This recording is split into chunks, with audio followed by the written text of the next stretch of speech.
మన పరమ తండ్రి అయిన దేవాతి దేవునికి నా యొక్క స్తుతులు స్తోత్రములు చెల్లిస్తూ ఉన్నాను. అంటే హెచ్బి లెవెల్స్ తక్కువగా ఉండడం అంటే దాన్ని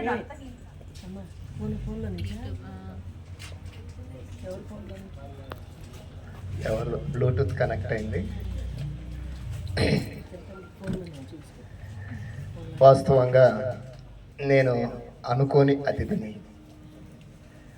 ఇంకొక రకంగా చెప్పాలంటే ఈ కుటుంబానికి అనుకున్న అతిథిని.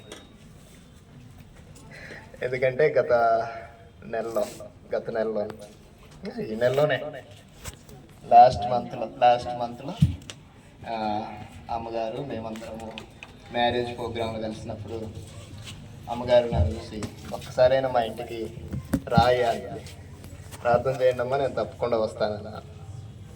నాకు తెలియదు నేను ఇక్కడికి వస్తానన్నా, కానీ దేవుడు ఆమె ప్రార్థనలు విన్నాడని నేను ఆశిస్తూ నమ్ముతూ ఉన్నాను.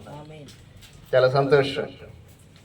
ఇంకొక విధంగా ఇంటికి రావటమే కాదు, మీతో కొద్ది సమయం గడపడానికి దేవుడు నన్ను ఏర్పరిచిన విధానాన్ని బట్టి ఈ సమయాన్ని ఇచ్చిన దేవునికి మరొకసారి స్తుతులు చెల్లిస్తూ, కుటుంబీకులుగా, దేవుని పిల్లలుగా, రక్త సంబంధికులుగా మనం అందరము ఒకంత సమయాన్ని వాక్యం ద్వారా గడపడానికి ఇష్టపడదాం. నేనంతా ఈ కుటుంబ సంబంధమైన విషయాల గురించి ఎక్కువ మాట్లాడాను, కానీ లేఖనానుసారమైన విధానాల్లో మనమందరము ముందుకు నడవగలగా స్థితిని నేను చూపించడానికి ఇష్టపడతా. ఓ సంతోషం అమ్ములనే పిలుస్తాం. ఇప్పటికీ మాకు చిన్నపిల్లలా కనపడుతుంది. ఇప్పుడు అక్షయ్ ఎలా కనపడుతుందో అమ్ములు అలానే కనపడుతుంది ఇప్పటికీ. కానీ అనుకోకుండా ఆమె మరొక అమ్ముల్ని మాకు చూపించింది. చాలా సంతోషం. దేవుని పిల్లల పక్షంగా ఆమెను దేవుడు ఆశీర్వదించి ఓ చక్కటి ఉన్నతమైన కుటుంబాన్ని, చాలా ప్రార్థన చేశాం అమ్ముల విషయంలో. అది కూడా దేవుడు ఒక అద్భుతం. బాలస్వామి గారు, అది నాన్నగారు అని పిలవచ్చు నేను. చాలా సంతోషం అంటూ మీలాంటి వారితో మా పాప మీ కుటుంబంలో ఒకరిగా దేవుడు ఏర్పాటు చేసిన విధానాన్ని బట్టి దాన్ని కూడా బట్టి నేను స్తుతిస్తూ ఉన్నాను. ఎందుకంటే సర్వసాధారణంగా ఆడపిల్లల విషయంలో ఎక్కువ బాధపడేది ఎవరు చెప్పండి? ఎవరు బాధపడతారమ్మా? తల్లిదండ్రులు ఎక్కువ ఆలోచన చేస్తుంటారు ఆడపిల్లల విషయంలో. నేను ఈ మధ్య కాలంలో, నేను పుట్టినప్పటి నుంచి ఆడపిల్లలు అంటే నాకు కొంచెం కోపం. నా ప్రయాణం అంతా కూడా ఆడపిల్లలతోటే. మా అక్కళ్ళు ఆడపిల్లలే, మా ఇంట్లో ఆడపిల్లలే, అందరూ.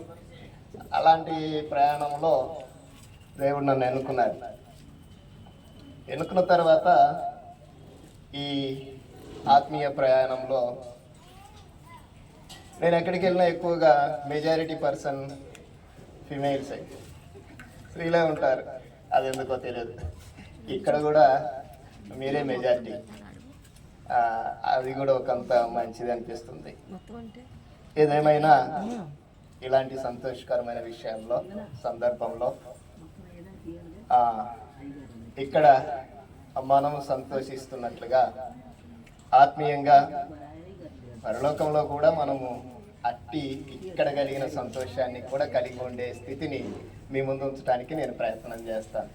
ఒకంత శ్రద్ధగా నా మాటలు వినండి, ఆలోచించాలని నేను మనవి చేస్తూ ఉన్నాను. ప్రియులారా, ఈ జన్మదిన విషయాలు, మరికొన్ని విషయాలు, మరికొన్ని కార్యక్రమాల్ని కొంతమంది, కొన్ని సహవాసాలు అంతగా యాక్సెప్ట్ చేయవు. కొన్ని సహవాసాలు వద్దంటారు, కొన్ని కార్యక్రమాల్ని. నేను వాటి గురించి అంతగా ఆలోచించను. కానీ దేవుడు ఒక కుటుంబంలో ఒక ఉన్నతమైన ఆనందాన్ని ఇచ్చాడంటే అది మనతో ఉన్న వారితోటి, మన ఆత్మీయులతోటి, రక్త సంబంధికులతోటి పంచుకొని దేవుణ్ణి మహింపరచడం ఎంతైనా మంచిది అని నేను అంటాను. అది సాంప్రదాయం అనే మాత్రం అనను, అది మంచిది. ఈరోజు అక్షయ్ విషయంలో దేవుడు మనల్ని అందరినీ ఇక్కడికి నడిపించాడు. నడిపించిన దేవుడు మనతో కొన్ని విషయాలు కూడా మాట్లాడాలని ఆశపడతాడు. ఎందుకంటే దేవుని పిల్లలను ఒక చోట కూర్చోబెడితే ఆ కూర్చోబెట్టిన విధానాన్ని బట్టి దేవుడు తన మనసులో ఉన్నవి మనతో పంచుకోవాలని ఆశపడుతూ ఉంటాడు.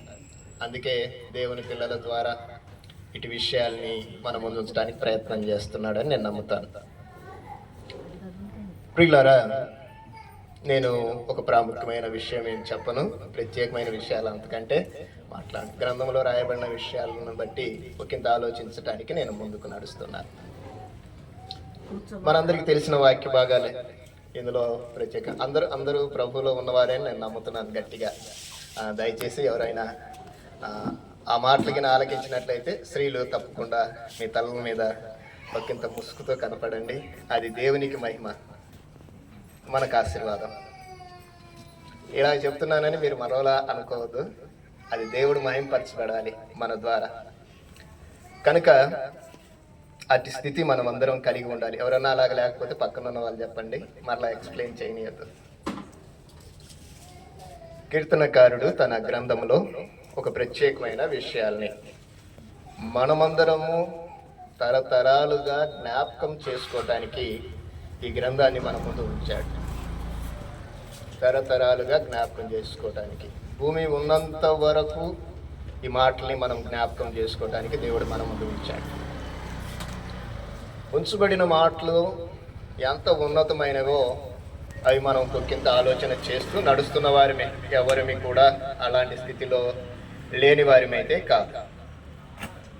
అయితే మరొకసారి కూడా ఆ విషయాల్ని ధ్యానించాలని ఒక ఆశ. నేను కొద్ది విషయాలే చెప్తాను, పరిపూర్ణంగా సేవకులు వాడబడాలని నేను ఆశిస్తున్నాను. ఎందుకంటే నేను ఎక్కువగా సేవకులు ఉన్నప్పుడు నేను వినటానికి ఆశపడతాను.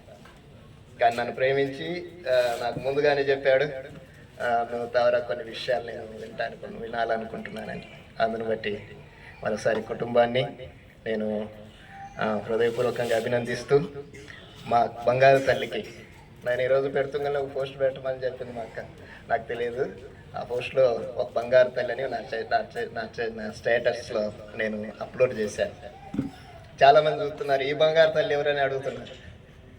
మా బంగారు తల్లి ఎవరిని, మా పిల్లలందరికీ అదే పేరు నేను పెట్టింది. నాకు 3 అమ్మాయిలు, వాళ్ళు కూడా బంగారు తల్లి. మా ఇంట్లోనే చాలామంది ఉన్నారు, ఎవరిని పిలిచినా బంగారు తల్లి అనే పిలుస్తాను. అది నాకు అలవాటు అయిపోయింది. దేవుడు ఇంకా ఎంతమందిని పిలవాలని నన్ను నడిపిస్తున్నాడో తెలియదు. చాలా సంతోషం. ఆమెకు కూడా నా యొక్క నిండు దైవముఖమైన ఆశీస్సులు అందిస్తూ ఆమె యొక్క పాప మనందరికీ కూడా ఒక ఉన్నతమైన స్థితిలో కనిపించాలని నేను కోరుకుంటున్నాను. అనుదినము నా ప్రార్థనలో ఈ కుటుంబాలన్నీ ఉంటూ ఉన్నాయి. అట్టి స్థితిని బట్టి మరొకసారి తెలుస్తున్నాను. 127వ కీర్తనలో ఒక వాక్య భాగాన్ని నేను చదువుతాను. 3, 4, 5 వచనాలు. కుమారులు యెహోవా అనుగ్రహించు స్వాస్థ్యము, గర్భఫలము దేవుడు ఇచ్చు, గర్భఫలము ఆయన ఇచ్చు బహుమానమే. యవన కాలమందు పుట్టిన కుమారుడు బలవంతుని చేతిలో బాణముల వంటి వారు, వారితో తన అంబుల పొది నింపుకొనువాడు ధన్యుడు. అటివారు సిగ్గుపరచబడక గుమ్మములలో తమ విరోధులతో వాదింతురు. మరొక భాగాన్ని కూడా నేను చదువుతాను. 144:12